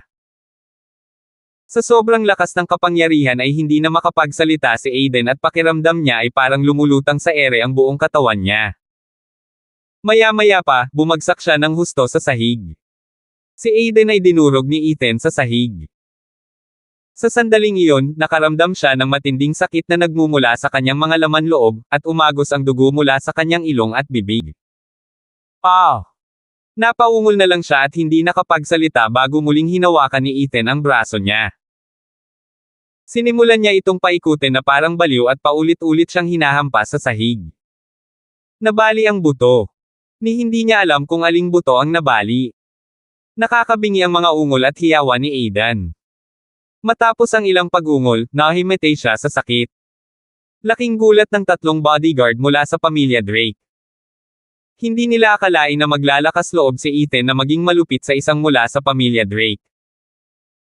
Gusto nilang pigilan si Ethan, ngunit hindi sila bibigyan ni Ivan at ng iba pa ng ganoong pagkakataon. Parang hindi marami ang mga highly skilled fighters mula sa pamilya Drake, malakas na sigaw ng isang 8-armed Grandmaster. Nag-half squat siya, pagkatapos ay binawi ang suntok at nagde-deliver. Epekto ng bundok na may 8 kamay. Sa sobrang lakas ay tumilapon palabas ang isa sa mga bodyguard na nasa harapan niya matapos tamaan sa balikat. Ang Mountain Impact ay isang malakas at nakamamatay na hakbang mula sa 8-arm boxing sa unang lugar. Bukod pa rito, nagkaroon siya ng maraming talakayan at pagsasanay kay Ethan habang patuloy silang naghuhukay ng mas malalim at pagbutihin ang hakbang na ito. At ngayon, ang dami ng kapangyarihan na maaari niyang ibigay ay tumaas ng husto. Ang dalawa pang bodyguard ay may masamang ekspresyon sa kanilang mga mukha. Kinailangan ng isa sa kanila na patuloy na umuurong dahil sa sipa ni Ivan, at wala man lang mahanap na pagkakataon na umatake. Ang iba ay nagkakaroon ng maraming problema sa Shadow Fist Advanced Grandmaster na namamahala sa pag-absorb ng lahat ng epekto, kaya bawat suntok na ibibigay niya ay parang dam-apo ito sa cotton at tila hindi siya makagawa ng anumang tunay na epekto. Ang lahat ng mga advanced na Grandmaster ay nagpakita ng kanilang tunay na kakayahan. Nagkaroon ng nakakatakot na pagsabog habang ang tatlong gwardya mula sa pamilya Drake ay lumipad mula sa impact. Sa wakas binitawan din ni Ethan si Aidan. Nakahandusay sa lupa si Aidan na may dugong umaagos mula sa ilong at bibig, sumasakit ang ulo at hindi niya alam kung ilang buto ang nabali niya. Hindi man lang siya ginamit ni Ethan ng kahit anong magarbong taktika. Umasa lamang siya sa kanyang malupit na lakas at bilis. Si Aiden ay parang isang bante ng basang putik habang nanatiling nakahandusay sa sahig at dugo at ilang malalambot na pirasong patuloy na lumalabas sa kanyang bibig. Sa tabi nito ay isang sirang plate ng pamilya Drake. Wala na itong pinagkaiba ngayon sa isang basura. Ethan. How dare you hurt Aidan? That is a crime na may parusang kamatayan. Galit na sigaw ng isa sa mga guard. Hindi niya inaasahan na ganito pala kalupit si Ethan. Si Aiden ang anak na itinuturing ng padre de pamilya bilang pinakamahalagang anak sa kanyang mga anak. Matigas ang ekspresyon ng mukha ng tatlong bodyguard at bahagyang bumilis ang paghinga. Medyo nagulat sila sa mga kakayahan nitong Extreme Martial Arts Academy. Si Ethan ay ganap na nabaliw habang siya ay lubos na naparalisa kay Aiden sa purong brute na lakas. Ngunit kahit ang mga matatandang ito ay hindi rin mahina. Bakit walang binanggit si Gordon tungkol dito? Sinabi lang niya na espesyal ang lungsod na ito. Ngunit gaano man ka-espesyal ang isang bayan, wala nang mas espesyal kaysa sa pagkakaroon ng isang baliw na tulad ni Ethan sa paligid. Napatingin silang tatlo kay Ethan pero wala ni isa sa kanila ang may kumpiyansa, lalo na't nakita nila kung paanong ang mga mata ni Ethan ay parang mga ice-cold blades na kayang hiwain sa loob ng ilang segundo. Sabi ko noon gusto ko siyang ipadala sa Greencliff in one piece within 2 days, sabi ni Ethan habang nakatingin sa kanilang tatlo. Dahil tumanggi ang pamilya Drake na makipagtulungan, ako mismo ang dapat bumisita sa iyo. Kabanata 1453. Ang lakas ng loob mo. Malakas na sigaw ng isa sa mga guard. Hindi dapat pinapahiya ng ganito ang Drake family. Itinuro niya ang kanyang daliri kay Ethan habang tumalsik ang pagpatay sa kanyang mukha, bitawan mo ang ating pangalawang young master, kung hindi. Tumahimik ka. Sigaw ni Ethan. Pinandilatan niya ang tatlong bodyguard at sinabing, you are not suitable to negotiate with me. Nang walang anumang pag-aalinlangan, kumilos si Ethan. Habang siya ay gumagalaw, si Ivan at ang iba pa ay sumugod din. 4 na highly skilled fighters ang tumakbo patungo sa tatlong gwardya mula sa pamilya Drake. Sumiklab ang labanan. Ang mahabang suntok ni Ethan ay tila nagmula sa kaitaasan sa langit at nagdala ng hindi kapani-paniwalang momentum. Ang isang suntok ay tila maaaring hatiin ang mga bundok at baguhin ang takbo ng mga ilog. Nagbigay siya ng suntok at agad itong nagdulot ng sunod-sunod na pagsabog sa hangin habang pumipisil ito ng napakalakas na nagdulot ng sabik na sigaw. Nang makita niya ang kamao ni Ethan na paparating sa kanya, isa sa mga bodyguard ang hindi nang ahas na lumaban at hindi na lang ginamit ang isang kamay para harangin ito. Alam niyang napakalakas ni Ethan kaya kapag nataman siya, hindi siya hihigit kay Aiden. Halos hindi siya makapaniwala na ang isang taong may ganitong pambihirang talento ay sasali sa isang bumagsak na martial arts circle. Tumama ang kamao sa braso niya at gumaan ang pakiramdam niya nang una niyang matamaan ang impact. Ang lakas ng suntok na ito. Ngunit bago pa makapagpahinga ang kanyang mga kilay, isang napakalakas na impact ang biglang sumabog. Ang kanyang ekspresyon ay ganap na nagbago. Hindi na siya nagdalawang isip at agad na umatras. Gusto niyang bawiin ang kanyang braso, ngunit ang puwersa ay tila sumunod sa kanya at ito ay tumagos sa kanyang braso, sa kanyang balat, at diretso sa kanyang mga buto. Hindi ito marinig ng iba, ngunit nanginginig ang sariling mga tenga. Iyon ay tunog ng pagbitak ng mga buto. Nagkaroon ng muffled sound habang siya ay lumipad palabas. Bago pa siya makagawa ng anuman ay naabot na siya ng sipa ni Ivan. Parang nabaliw si Ethan at kasing bilis ng kidlat ang galaw niya. Sa tuwing naghahatid siya ng isang malakas na suntok, tila niyayanig ang buong lupain. Isang suntok ang natanggap ng tatlong bodyguard mula kay Ethan. Hindi naman sila gaanong naiiba sa panlabas, ngunit nabali ang kanilang mga buto kung saan sila sinaktan ni Ethan. Parang kung paano sumabog ang puso ni Pick sa ilalim ng balat. Ano? Anong klaseng taktika ito? Matapos mapalipad ang tatlo, hindi na itinuloy ni Ethan ang pag-atake sa kanila. Si Ivan at ang iba ay maaaring pumatay sa kanila mismo. Makalipas ang ilang alulong, hindi na makagalaw ang tatlo habang nakadapa ang katawan at humihinga ng mga huling hininga. Alisin mo sila. Agad namang lumapit si Kuya Joff at parang patay na aso ang tatlong bodyguard. Highly skilled fighter. Walang napakahusay na manlalaban ang makakalaban sa Extreme Martial Arts Academy. Napakaraming mahusay na mandirigma ang nagtatago sa buong Greencliff. Itong mga reclusive clans ng martial artists ay talagang malalaking bully. Akala ba nila patay na ang martial arts circle? Galit na sigaw ni Ivan. Kung maglakas loob silang bumalik, huwag mo kaming sisihin sa pagiging hindi mabait. Hindi naman naabala si Ethan sa mga bodyguard. Sila ay mga tao lamang na madaling natapos sa isang suntok. Lumapit siya kay Aiden at tinignan ang hindi gumagalaw na si Aiden na nakahandusay pa rin sa sahig na hindi alam ang bilang ng mga bali ng buto. Medyo kamukha ng mukha niya si Evan. Kung tutuusin kung gaano sila magkatulad sa hitsura, malinaw na magkamag-anak ang dalawa. Ikaw. Pilit na inangat ni Aiden si Ethan mula sa sahig at nanginginig ang mga labi. Ikaw. Humihiling na patayin ka. Si Rosa ay isang kahihiyan sa pamilya Drake at isang malaking kahihiyan sa amin, kaya ang pamilya Drake. Hinding-hindi siya ibibigay sa iyo. Kung maglakas loob kang bisitahin ang pamilya Drake, tiyak na mamamatay ka. Sinampal siya ni Ethan sa mukha at napuno na naman ng dugo ang bibig ni Aiden.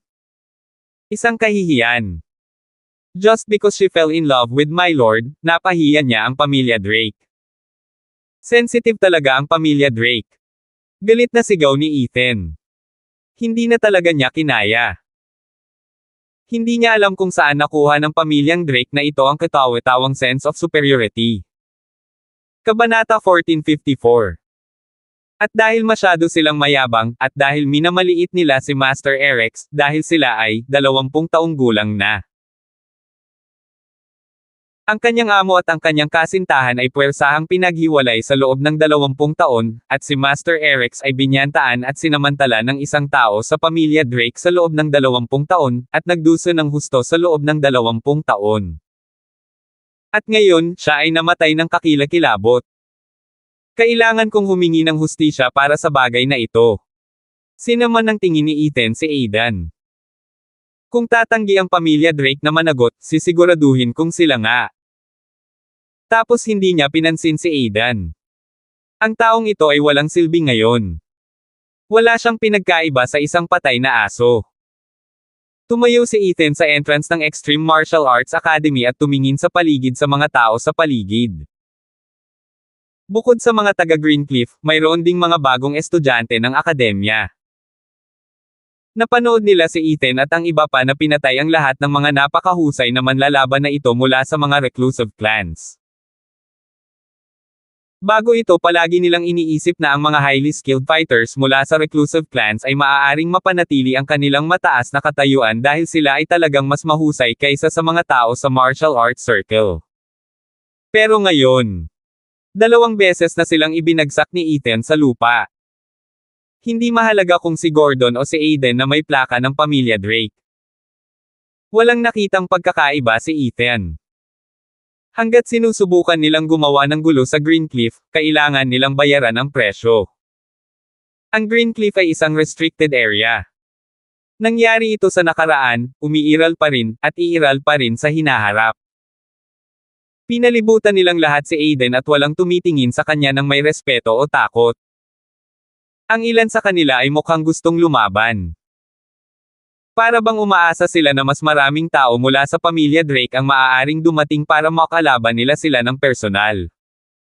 Bakit? Hindi maintindihan ni Aiden. Nagmula siya sa pamilya Drake, isang reclusive clan ng martial artists. Humiwalay na sila sa martial arts circle noon dahil isa silang clan ng martial artists na mas mataas ang level kaysa sa iba. Ngunit ang mga taong ito ay hindi natatakot sa kanya. Paano ito posible?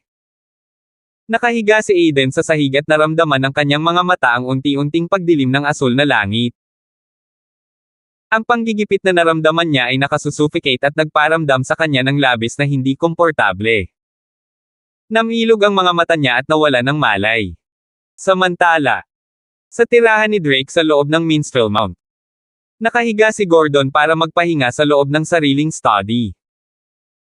Ilang buto na ang nabali niya, kaya kahit na italaga siyang pumunta muli sa Greencliff, susubukan niyang maghanap ng dahilan para hindi pumunta. Pero halata niya sa ugali ni Kincaid na nawala na siya ng pasensya at tiwala sa mga matatanda. Gusto ng lalaking ito para sa kanyang sarili ang buong angkan at ayaw niyang may ibang makagambala. Hindi walang kabuluhan ang pagkamatay ni Pick, panunuya ni Gordon. Nararapat siyang mamatay. Marami siyang tinago sa pamilya Drake sa loob ng 20 taon. Siya ay ipinadala upang patayin si Master Erex noon, ngunit sa halip na siya ay patayin, sa halip ay binyantaan at ginamit niya si Master Erex upang tugisin ang Extreme Fist Technique Manual sa loob ng 20 taon. Malinaw na labag ito sa utos ni Kincaid, kaya kahit hindi siya mamatay, hindi rin siya hahayaang mabuhay ni Kincaid.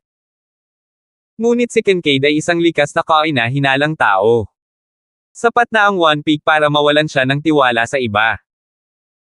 Pero hindi rin niya inaasahan na ganito kalakas si Ethan sa Greencliff. Mr. Gordon, sa tingin mo ba maibabalik ni Aiden ang manual pagkatapos nitong biyahe sa Greencliff? Tanong ng isa sa mga lalaking ito. Ang manual ay ninakaw at walang nakakaalam kung si Ethan ay may sariling pahina. Pinaikit ni Gordon ang kanyang mga mata. Pero walang importante. Walang paraan na makukuha ni Aiden ang mga pahinang iyon, at baka mawalan pa siya ng buhay. Alam ni Gordon kung gaano kalakas si Ethan, at nakaramdam pa rin siya ng takot ngayon. Nang maisip niya ang mga galaw ni Ethan, hindi niya maiwasang kiligin kahit nakahiga sa sarili niyang study room. Kabanata 1455. Ang boxing technique na ito ay mukhang napakasimple at hindi mukhang magarbong sa lahat. Ngunit kung mas simple ang isang bagay, mas nakakagulat ito. Siya ay isang elder ng pamilya Drake at siya ay itinuturing na isa sa mga pinakamahusay sa paligid dito. Pero wala siya sa harap ni Ethan. Ayaw niyang aminin, pero alam niyang hindi mahirap para kay Ethan na patayin siya. Ilang man page mayroon ang isang tulad niyan. At kung mamatay si Aiden, itong si Ethan. Tiyak na masisira, pang-iinis niya. Napuno ng puot ang kanyang puso. Tinanong siya ni Kincaid sa harap ng napakaraming tao, kaya napahiya siya. Mas masahol pa ang Aiden na iyon, at wala man lang respeto sa kanya. Kung siya ay namatay, siya ay karapat-dapat din. Mr. Gordon, ganoon ba talaga ang Greencliff? Medyo hindi pa rin naniniwala ang mga nasasakupan niya. Isa silang reclusive clan ng martial artists na nagtago sa Minstrel Mountain para makapag-focus sila sa paglilinang at pagperpekto sa paraan ng martial arts, kaya nalampasan ng kanilang husay ang mga nasa martial arts circle. Noong mga panahong iyon, naramdaman nila na dahil humihina na ang martial arts circle, maaapektuhan sila kung magpumilit sila, kaya nagpasya silang humiwalay. Ngunit ngayon, ang pamilya Drake ay nagpadala ng mga tao at lahat sila ay natalo at binugbog ng parehong mga martial artist na kanilang naiwan. Nahihirapan silang tanggapin. Ang pambihira ay hindi Greencliff. Pinanangkitin ni Gordon ang kanyang nasasakupan. Pero hindi na siya nagdetalye. Kahit na ang Greencliff ay itinayo mula sa simula ni Ethan. Kaya't si Ethan ang pambihira, at hindi si Greencliff. Siya ay matapang at matalino, at may pambihirang lakas. At malinaw na magkaaway ang pamilya Drake at Ethan dahil kay Master Erex. Ito ay hindi magandang balita sa lahat. Ngunit para kay Gordon, hindi rin ito masamang balita. Come here. Kumaway siya para makalapit ang mga kasamahan niya. May gusto akong gawin sayo. Lumapit siya at may ibinulong si Gordon sa kanyang tenga. Master Gordon, ito. Namutla agad ang ekspresyon ng kanyang nasasakupan. Napabuntong hininga siya at inisip kung mali ba ang narinig niya. Labag yan kay Mr. Drake, at katumbas yon ng pagtataksil sa pamilya Drake. Sok, sa tingin mo ba may pwesto pa tayo sa pamilya Drake? Malamig na ngumuso si Gordon. You have been with me for many years and you know how much I have done for the Drake family. Pero hindi mo ba nakita kung paano ako tretuhin ni Kincaid? Sa tingin mo ba ay magiging mas mahusay ka? Napilitan si Gordon na magretiro sa pagiging elder at wala na siyang gaanong kapangyarihan sa kanyang mga kamay. Bukod pa rito, malinaw na inaayos ni Kincaid ang kanyang sariling anak upang pumalit sa renda, kaya ang kanyang pamilya ay patuloy na namamahala sa angkan. Kaya anong pagkakataon ang mayroon sila? 0. Sundin ang aking mga tagubilin. Hindi siya mapakali na magsabi ng marami. Kahit sinong may sapat na utak ay makikita ang kasalukuyang sitwasyon ng pamilya Drake. Ang kailangan lang nilang gawin ay huwag nang suportahan ang Kincaid. Kinailangan nilang mag-isip ng mga paraan upang ipaglaban ang mas maraming benepisyo para sa kanilang sarili. Maaaring hindi alam ng iba, ngunit nasaksihan ni Gordon ang mga kakayahan ni Ethan. Sigurado siyang maraming gulo ang maidudulot ni Ethan sa pamilya Drake. Hindi ito magandang balita para sa pamilya Drake, ngunit ito ay isang pagkakataon para kay Gordon. Kapag ang pamilya Drake ay dumanas ng matinding pagkawala, may puso pa ba si Kincaid na sakupin ang posisyon ng ulo ng pamilya? Kung walang yumukod sa kanya sa pamilya, tiyak na mapapahamak siya. Pagkatapos ay magkakaroon ng pagkakataon si Gordon. Yes, Mr. Gordon, I understand. Aayusin ko agad. Pinagmasdan ni Gordon ang kanyang nasasakupan na umalis at marahang hinawakan ang kanyang mga sugat. Nanginginig pa rin sa sakit ang mga bali niyang buto. Huminga siya ng malalim at near-replay pa niya ang eksenang ipinakita ni Ethan ang kanyang kamao. Nakakatakot talaga. Ganun ba talaga ka-Extreme Fist Technique Manual? Kabanata 1456. Hindi talaga naniniwala si Gordon. Nakita niya mismo ang Extreme Fist Technique Manual at ang pamilya Drake ay may kopya para subukan at maunawaan ng pamilya. Ngunit pagkatapos ng maraming taon, wala siyang naiintindihan na espesyal. Mukha lang itong pinaka-basic boxing technique. Ano ang maaaring maging espesyal tungkol dito? Hindi ba ang pinakamahalagang bagay ay ang mapa sa likod ng manual? Kapag natipon na ang lahat ng manpage at pinagsama-sama ang mapa, ang lugar na itinuturo ng mapa ang talagang magpapabaliw sa mga tao. Kapag nalaman ng lahat ng iba pang nakakubli na angkan na may balita tungkol sa Extreme Fist Technique Manual, natatakot akong mababaliw din ang buong bundok na ito. Isang bakas ng kabaliwan ang sumilay sa kanyang mga mata. Naiimagine na niya kung paano babaliktarin ni Ethan ang buong clan na ito. Sa sandaling bumagsak ang pamilya Drake, at ang iba pang mga reclusive clan sa bundok na ito ay nahuhulog din sa kaguluhan. Magiging kawili-wili ang mga bagay. Samantala, bumalik sa Green Cliff. Nakahinga ng maluwag si Aiden na hindi naman talaga siya patay. Ngunit tila hindi siya namamatay ay nawalan siya ng pag-asa na mas mahirap kaysa mamatay. Ang kanyang mga braso at binti ay lahat ng bali at siya ay may maraming iba pang mga bali ng buto sa ibang bahagi ng kanyang katawan. Ang sakit ay hindi siya makatulog. Hihimatayan na sana siya, ngunit mawalan man siya ng malay, ang matinding sakit ay muling magpapa-alerto sa kanya. Bakit hindi mo ako patayin? Napahiga si Aiden sa sahig at sinubukang tumalikod at tumingin kay Ethan na nakaupo sa tapat niya. Mas gugustuhin niyang patayin siya ni Ethan. Ito ay mas mabuti kaysa sa nakahiga dito na hindi gumagalaw na parang paralitiko. Mahalaga pa rin ang buhay mo. Tumanggaw si Ethan, pagkatapos ay agad na lumapit si Kuya Geoff na may dalang panulat at papel. Ngayon, may itatanong ako at sasagutin mo ako, malamig niyang sabi. Ha? Gusto mong malaman ang tungkol sa pamilya Drake? Mangarap ka.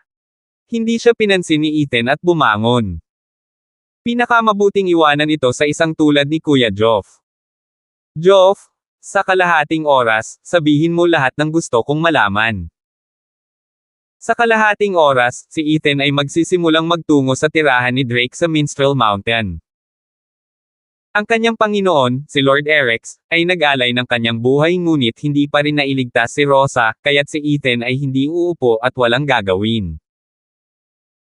Dapat niyang sabihin man lang sa kanya na hindi siya pinabayaan ng kanyang guro, at talagang nagdusa sa loob ng 20 taon para lamang mailigtas siya. Isinara niya ang pinto sa likuran niya at ang nakakatalim na mga alulong ng hysteria ang maririnig mula sa loob. Sa labas ng opisina. Tumayo si Ethan at sinindihan siya ni Winston ng sigarilyo. Isa lang. Sabi ni Boss Dayan pwede mo daw inumin to. Sinindihan ni Winston ang isa para sa kanyang sarili at pinaikit ang kanyang mga mata. Big Boss, anong gusto mong gawin? Wasakin ang pamilya Drake. Hanggat sinabi ni Ethan, hindi magdadalawang isip si Winston na gawin ito. Maaari pa nga niyang ipatawag ang isang grupo ng mga highly skilled fighters kasama ng isang tawag sa telepono. Ang lahat ng mga nakatago at nakakatawang angkan ng mga martial artist ay walang iba kundi mga marupok na piraso ng porselana sa harap ng Diyos ng digmaan. Umiling si Ethan. Gusto ko lang humingi ng hustisya para sa aking guro at tapusin ang gusto niyang gawin. Tumanggi si Master Erex na hayaang makialam si Ethan sa kanyang alitan sa reclusive clan na ito, kaya ang reclusive clan na ito ay dapat na higit pa sa nakikita ng mata. Kahit na ang isang pamilyang Drake ay naging maingat kay Master Erex, kaya nag-aalala si Ethan na may mas malalim pa sa likod ng reclusive clan na ito. Walang sinabi si Master Erex tungkol dito, ngunit may kutob si Ethan sa kanyang puso. Noon, akala mo si Lord Erex ay pinatay ng kanyang kamahalan at nagpatuloy sa paghabol sa kanyang kamahalan, ngunit ang mga bagay ay natapos sa ganito, buntong hininga ni Winston. Nang malaman ni Ethan na si Master Erex ay malubhang nasugatan ng kanyang kamahalan, halos mawalan siya ng malay. Sino ang nakakaalam na ang lahat ng ito ay gawa lamang ni Master Erex? Ipinaubaya na niya sa kanyang kamahalan na akayin si Ethan sa mga pahina ng Extreme Fist Technique Manual upang si Ethan ay makakuha ng higit pang mga pahina. Ito ay hindi isang bagay na ginawa niya ng random. Kung kahit si Winston ay nag-iisip ng ganito, gaano pa kaya si Ethan? Kabanata 1457. Lumipas ang kalahating oras. Nag-walkout si Kuya Geoff at natatakpan ng scribbles ang papel na nasa kamay niya. Big Boss, I got everything from him. Ang ganitong klase ng tao ay madaling sumuko. It doesn't take much for him to reveal it. Ang taong ito ay parang bulaklak na tumutubo sa greenhouse na hindi pa nakaranas ng kahirapan sa lipunan, kaya wala siyang ideya kung ano ang tunay na kalupitan. Ni minsan ay hindi sila nagkaroon ng karanasang malapit sa kamatayan. Talagang mababa ang tingin ni Kuya Geoff sa mga taong ito. Kinuha ni Ethan ang papel kay Kuya Geoff, tiningnan ito at tumango. Big Boss, mag-isa ka bang pupunta? Medyo nag-alala si Kuya Geoff. Mukhang makapangyarihan ang reclusive clan na ito, kaya medyo nag-alala siya nang sabihin ni Ethan na bibisitahin niya silang mag-isa. Enough for me to go alone, sagot ni Ethan. Hindi siya lubos na nagtitiwala sa mga kakayahan ng pamilya Drake, kaya hindi na kailangan ng maraming tao na pumunta. Mas maginhawa para sa kanya na pumunta ng mag-isa. Magbabantay kami sa labas ng bundok, kaya kung kailangan mo kami, papasok kami anumang oras. Nag-aalala rin si Winston, kahit nakilala niya si Ethan at alam niya kung gaano kalakas si Ethan. Hindi siya natakot na si Ethan ay hindi sapat na malakas para sa mga taong ito. Natatakot siya na ang reclusive clan na ito ay gumawa ng ilang dirty tricks kay Ethan. Sure, tumango si Ethan at hindi tumanggi sa alok nila. Alam niyang nag-aalala si Winston at ang iba pa sa kanya, kaya hindi niya kayang tanggihan ang mga alalahanin nila. Hindi gaanong naghanda si Ethan at iniwan ang Greencliff kasama sina Winston, Brother Geoff, at ilang iba pa upang magtungo sa Minstrel Mountain. Ang Minstrel Mountain ay nasa timog ng Westmore, at tumatagal ng halos isang oras sa pamamagitan ng kotse upang makarating doon. Ito ay isang napakatanyag na bundok mula noong sinaunang panahon, kaya maraming mga tao ang pinipili na manirahan mag-isa sa bundok na ito upang maging mas malapit sa kalikasan. Ngunit marami ring ibang tao ang nagtuturing sa lugar na ito bilang isang magandang lugar. Nagulat si Ethan at ang iba pa na pinili nitong itago ang kanilang sarili sa kailaliman ng bundok na ito. Pagkatapos ng lahat, walang mga palatandaan o impormasyon tungkol sa kanilang mga paggalaw sa lugar na ito. Pinatunayan lang niya na napakahusay nilang itinago ang kanilang mga sarili. Huminto ang sasakyan sa bakana ng bundok. Si Winston at ang iba ay hindi sumama kay Ethan. May ruta ako mula sa Aiden, kaya kung pumunta mag-isa. Kung ano man ang mangyari, I'll contact you guys. Inilabas ni Ethan ang kanyang cellphone at nakitang halos walang signal sa lugar na ito. Napagpasyahan niyang huwag na itong dalhin at itinapon kay Winston. Gagamit kami ng mga lumang pamamaraan para manatiling nakikipag-ugnayan. Sige. Tumango si Winston. Saka pumasok si Ethan. Pagpasok niya, ibang pakiramdam ang bomb alot sa kanya. Kaya lang, mas sariwa ang hangin sa lugar na ito kaysa sa labas ng mundo. Talagang marunong silang pumili ng magandang lugar. Huminga ng malalim si Ethan at ramdam niya na napakaganda ng air quality dito.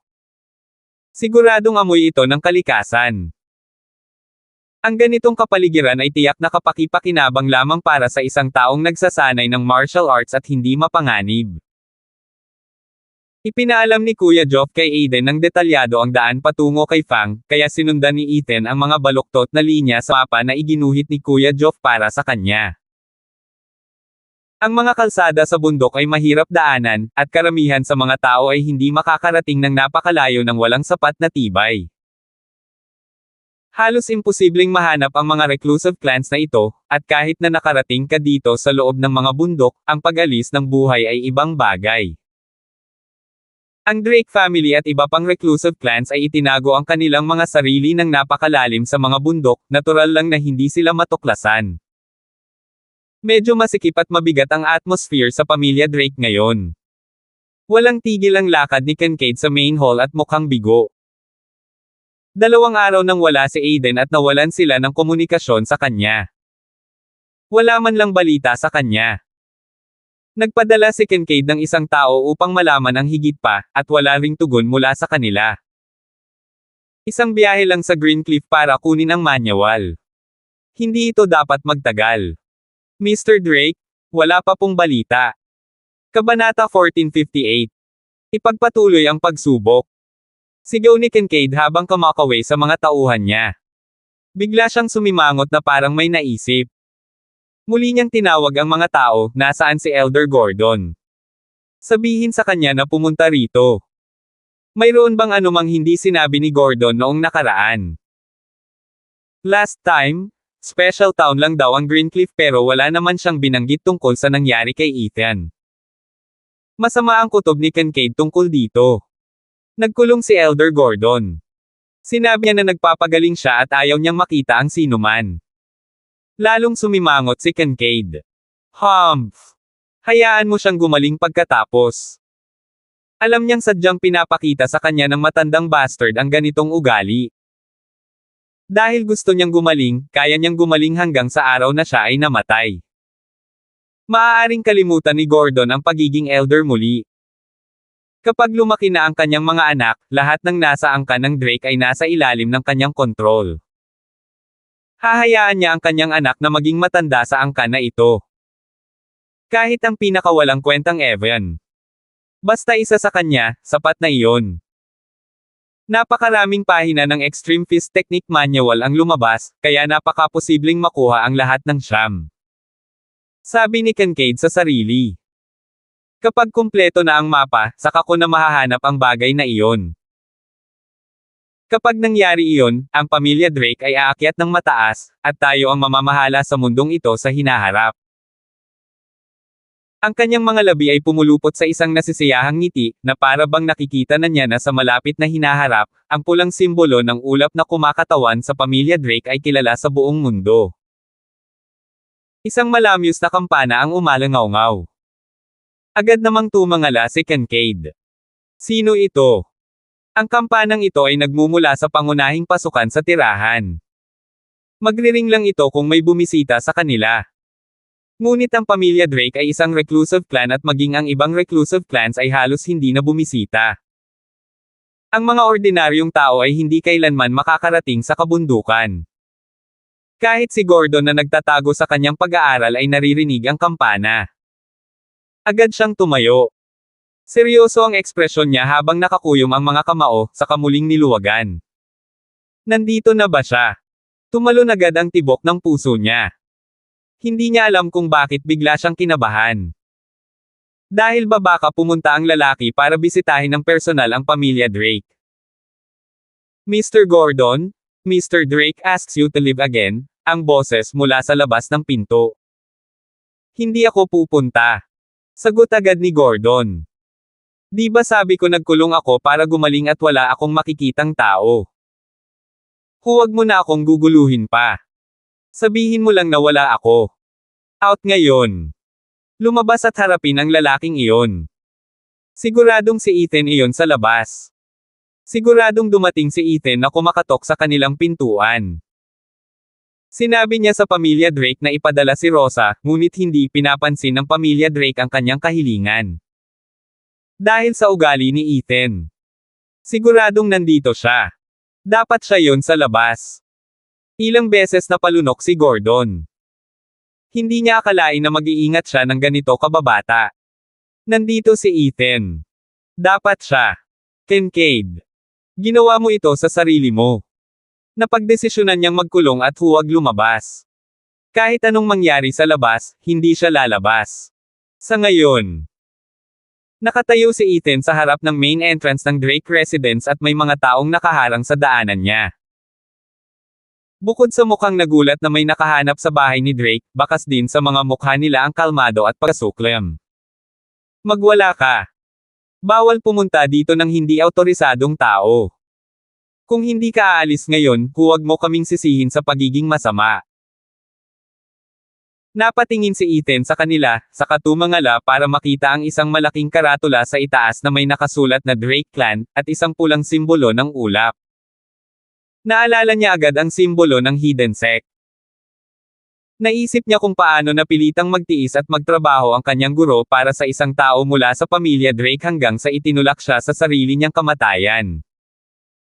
Sabihin sa pinuno ng pamilya Drake na umalis dito, mahinahon niyang sabi. Kung hindi, lalaban ako. Kabanata 1459. Hinihiling mong patayin ka. Gulat na gulat ang dalawang lalaki sa entrance. Hindi nila inaasahan na ganoon ang sasabihin ni Ethan. Sabihin sa padre de pamilya na kunin ang kanyang asno dito.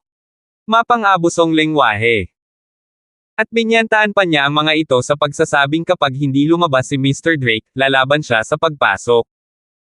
Masyadong mayabang ang taong ito. Itapon mo siya. Napakakaunting mga tao ang nakahanap ng kanilang daan dito sa paglipas ng mga taon. At ngayon, ang batang punk na ito ay naririto na nagsasabi ng mga bagay na nakakatakot. Tumakbo sila palabas at naghanda upang baliin ang mga paa ni Ethan at iwan siyang mamatay sa kakahuyan. Mabilis silang kumilos at inabot ang kamay ni Ethan. Dahil sa lakas nila, kailangan lang nilang gumamit ng kaunting puwersa para mabali ang braso ni Ethan. Ang Drake Mansion ay hindi isang lugar kung saan maaaring pumunta ang sinuman at magdulot ng gulo. Saglit na lumapit ang dalawa kay Ethan at sabay na humawak sa braso ni Ethan, sa kanilapatan ng lakas ang braso nito. Pero, natural na nanatili ang mga braso ni Ethan sa tabi niya at hindi man lang gumagalaw. Nagbago ang mga ekspresyon nila. Muli silang naglabas ng lakas, ngunit hindi gumalaw ni isang pulgada ang braso ni Ethan. Para silang may hawak na poste na bakal. Wala silang magagawa. Gumamit na ba kayong dalawa ng dahas? Kalmadong tanong ni Ethan habang nakatingin sa kanilang dalawa. Ikaw ang nagtanong. Ang mga salitang ito ay parang mga patalim na tumutusok sa kanilang mga puso. Pinapula nito ang mukha at tenga nila. Ang taong ito ay nararapat na mamatay dahil sa pagpapahiya sa kanila ng ganoon. Agad namang bumitaw ang dalawa at sabay na nagtaas ng kamao. Tinutukan nila ang mga templo ni Ethan mula sa magkabilang direksyon at ibinayo ng husto ang kanilang mga kamao. Ngunit mas mabilis ang mga kamao ni Ethan kaysa sa kanila. Bago pa maabot ng kanilang mga kamao si Ethan, pareho na silang pinalipad ni Ethan at bumagsak sa frame ng pinto. Napaungol sila sa sakit at nagluwa ng mga subo ng sariwang dugo. Outrageous! How dare you make trouble at Drake's house? Man! Nagsimula silang sumigaw para humingi ng tulong. Hindi nila inaasahan na ang kanilang bisita ay isang martial artist mismo at talagang naglakas loob na saktan sila. Agad namang sumugod ang mahigit 100 lalaki at pinalibutan si Ethan. Samantala, nakatayo si Kincaid sa gitna ng pangunahing bulwagan at desidido siyang pumatay. Sino ang sinasabi mo? Gusto niyang lumabas ako at tanggapin siya ng personal. Anong yabang na kalokohan? Sumigaw siya ng malakas, patayin mo siya at itapon. Nang matapos niyang sabihin ang mga salitang ito, isang figure ang lumipad at lumapag sa labas mismo ng pangunahing bulwagan, at nagsimulang humagulgol. Agad na pumikit ang mga mata ni Kincaid. Mahigit 10 lalaki ang nagbabantay sa pinto at lahat sila ay napakahusay. Bumaba silang lahat sa ilang saglit lang. Bumaba ang tingin niya sa guard sa kanyang paanan. Nakayuko siya na parang isang malaking hipon na may baluktot na likod at nanginginig na mga binti. Sino ka? Malamig na sigaw ni Kincaid. How dare you make trouble at Drake's house? Umaasa ka bang mapapatay? May mga yabag mula sa labas ng pinto.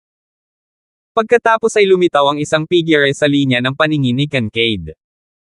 Walang sinabi si Kincaid. Pinagmasdan lang niya ang mga yapot ni Ethan at ang paraan ng paglalakad niya. Bawat hakbang niya ay tila hindi masyadong espesyal, ngunit sa parehong oras, bawat hakbang ay nagparamdam kay Kincaid na talagang napaka-espesyal nila. Ang mga yabag na ito ay tila may dalang kakaibang ritmo at nagpabago sa mga mata ni Kincaid. Hindi ordinaryong tao ang bisitang ito. Ang Drake family ay hindi ganoon kataas at makapangyarihan, kaya huwag mong masyadong isipin ang iyong sarili, tuyong sabi ni Ethan. Dahil tumanggi kang makinig sa akin at ipadala ang mga taong gusto ko sa Greencliff sa isang piraso, pagkatapos ay wala akong pagpipilian kundi ang pumunta at hanapin ka mismo. Ethan. Agad namang napagtanto ni Kincaid kung sino ang lalaking ito. Ito si Ethan.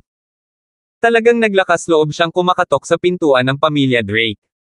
Kay tapang. Nagdilim ang ekspresyon ng mukha ni Kincaid at parang may bigla siyang naisip. Nasaan si Aid? Kabanata 1460. Naglabas si Ethan ng maliit na pouch sa bulsa at nahulog sa sahig ang mga fragment ng Drake family plaque. Nanlamig ang tingin ni Kincaid. Ikaw. This is his family plaque and it represents. Masyadong matapang si Ethan ngayon. Huwag mong subukang takutin ako sa iyong katayuan bilang isang reclusive clan ng mga martial artist dahil wala akong pakialam. Si Ethan ay hindi magalang. Kitang-kita niya na parami ng parami ang sumulpot mula sa likod ni Kincaid pero hindi man lang nagbago ang ekspresyon niya. Kung gusto mong buhayin ang anak mo, ibigay mo sa akin si Rosa. How dare you threaten me? Kinawian ni Kincaid ang kanyang kamay at siyam na figure ang lumitaw sa kanyang tabi. Humakbang sila pasulong at mas tumindi ang mamamatay tao na ekspresyon sa kanilang mga mukha. Ang pinakamahuhusay na bodyguard ng pamilya Drake ay natitira na lang sa siyam na ito, tama. Sumulyap si Ethan sa kanila at minisyon, kung wala silang silbi gaya ng naunang tatlo, huwag kayong mag-abala na pumunta rito para ipahiya ang inyong mga sarili. Lumapit sa akin ang tatlo at namatay sila. Kahit 12 sa inyo ang lumapit sa akin, mamamatay pa rin kayong lahat. Sabay-sabay na nagbago ang lahat ng siyam nilang ekspresyon. Ang tatlong bodyguard na pumunta sa Greencliff kasama si Aiden ay pinatay na ni Ethan. Nagbago rin ang ekspresyon ng mukha ni Kincaid. Lahat ng tatlong bodyguard ay nasa advanced Grandmaster level.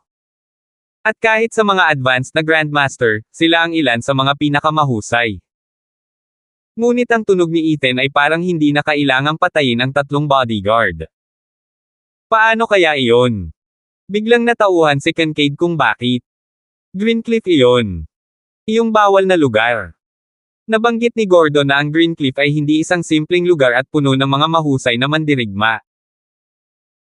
Kung hindi lang sila nag-iingat sa pamilya Drake, sana ay maglakas loob silang palibutan si Aiden at ang iba pang mga guard para patayin sila. Malas. Hindi ba't itong si Ethan ay dumating para magpanggap na mataas at makapangyarihan dahil siya ay may suporta ng Greencliff? Nagpapanggap ka lang na magaling. Hindi ito Greencliff. Malamig na sigaw ni Kincaid, ibigay mo si Aiden, kung hindi, makakalimutan mong umalis sa lugar na ito. Minstrel Mountain ang magiging libingan mo. Naglakad si Ethan patungo sa Kincaid, at agad na hamarang ang siyam na bodyguard sa kanyang daraanan. Gaya ng sinabi ko, ibigay mo si Rosa at ililigtas ko si Aiden. Kung sa tingin mo ay mas mahalaga ang buhay ni Rosa kaysa sa anak mo, pwede mo akong ipaglaban, mahinahong sabi niya. But if you're talking about making this place my grave. Biglang tumawa si Ethan. Ang kanyang pagtawa ay napuno ng paghamak, at ito ay nagpapataas ng tibok ng puso ni Kincaid. Pakiramdam niya ay tumindig ang lahat ng balahibo niya. Para bang ang taong nasa harapan niya ay hindi lang isang Ethan, kundi isang buong dagat ng dugo na umaagos patungo sa kanya at maaaring lumunin ang buong pamilya Drake sa isang iglap. Nakita ni Ethan ang mga bodyguard ng pamilya Drake na ito, at naramdaman din niya ang dalawang napakalakas na presensya na nagtatago sa dilim. Ang pamilya Drake ay lubos na may kakayahan, ngunit ano? Kung hindi nila siya ibinigay, papatayin niya silang lahat. Kung ang dalawang mahusay na mandirigma na nagtatago sa likod ay nang ahas na lumabas, papatayin din niya sila. Patayin siya. May sumigaw. Naghanda siya para siguraduhing hindi aalis dito ng buhay si Ethan. Ngunit nagtaas ng kamay si Kincaid at pinigilan sila sa pag-atake. Madilim ang kanyang ekspresyon. Buhay pa si Aiden. Tumango si Ethan. Fine, I'll let you take Rosa with you, but you have promised to keep Aiden alive, otherwise. Tatapakan ko lahat ng Greencliff at papatayin lahat ng malapit sa iyo. Hindi pwedeng mamatay si Aiden, iyon ang anak na pinakamahalaga niya at ang anak na ito ang kinabukasan ng pamilya Drake. Paano maihahambing ang isang Rosa kay Aiden? Ayaw man siyang ibigay ni Kincaid, wala naman siyang kwenta kumpara sa buhay ni Aiden. At saka, nag-iintay lang siya ng oras habang sinusubukang gumawa ng ibang plano. Dahil si Ethan ay kumakatok sa kanyang pinto, paano siya umaasa na makaalis dito ng buhay? Kaya niyang mangarap. Salamat po at sinamahan ninyo ako, ingat lagi mga master.